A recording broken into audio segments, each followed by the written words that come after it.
كل سنة وانتم طيبين. بما ان داخلين على شهر رمضان بإذن الله، طبعا شهر رمضان بيحب الحاجات المسكرة والحاجات الحلوة. هنبدأ نعمل مع بعض النهاردة الرز باللبن. طبعا احلى طبق رز بلبن ممكن تشوفوه في حياتكم، حاجة كده من الاخر. تعالوا ما نشوف هنعمل رز بلبن ازاي وايه هي الطريقة بتاعتنا. هنحط حلة طبعا على النار، هنحط فيها كوبايتين لبن وكوبايتين مية. هنغسل الرز بتاعنا كويس جدا ونضيف الرز بتاعنا على المية بتاعتنا. بعد طبعا ما تغلي هنحط لها ذرة ملح صغننة جدا مش كبيرة طبعا.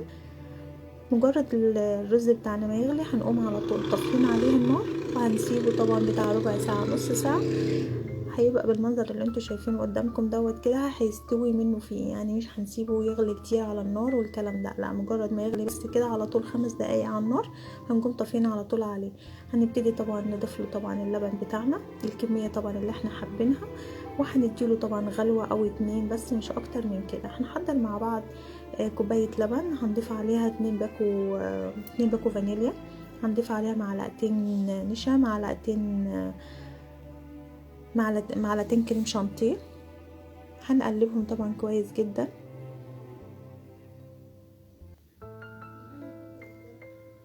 زي ما انتوا شايفينها طبعا كده، هنبتدي طبعا نقلبه.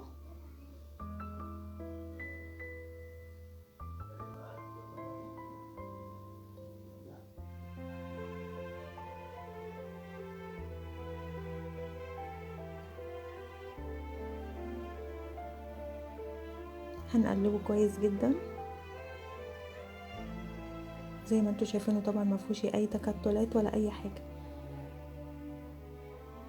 هنروح طبعا نشوف الرز بلبن بتاعنا على النار، هنضيف له طبعا السكر بتاعنا، والسكر على حسب طبعا انتي بتحبي الحاجه مسكره قد ايه، يعني سكرها زياده سكرها متوسط، يعني اتمنى ان هو يكون سكرها متوسط، يكون احسن حاجه يعني. عشان طبعا الحاجه لما بتكون مسكره زياده عن اللزوم ما بتبقاش لطيفه، فخلينا طبعا سكرها بسيط.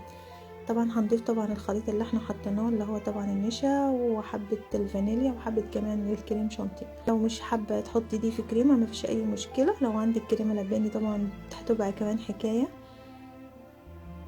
هنقلبه كويس جدا زي ما انتوا شايفينه كده.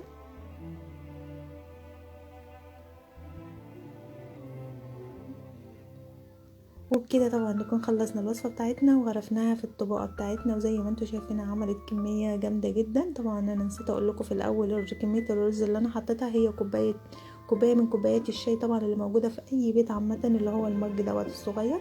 هي طبعا اللي عملت لنا كميه اللبن دي كلها. هنزينه طبعا باي حاجه موجوده عندنا في البيت، ولو مش حابه التزيين مفيش اي مشكله، ممكن تسيبيه ساده مفيش اي مشكله. اي حاجه طبعا موجوده عندك في البيت تزيني بيها مفيش اي مشكله، هتبقى جميله جدا وبالف هنا وشفا. وكل سنه وانتم طيبين، ويا رب باذن الله ربنا يبلغنا رمضان بكل صحه وبكل سعاده وبكل هنا. طبعا انا شكلته هنا او حطيت له زينته بحبه بسكوت، ده بسكوت الشاي الساده يا جماعه. انا طحنته كويس جدا وابتديت ازين بيه. انتي طبعا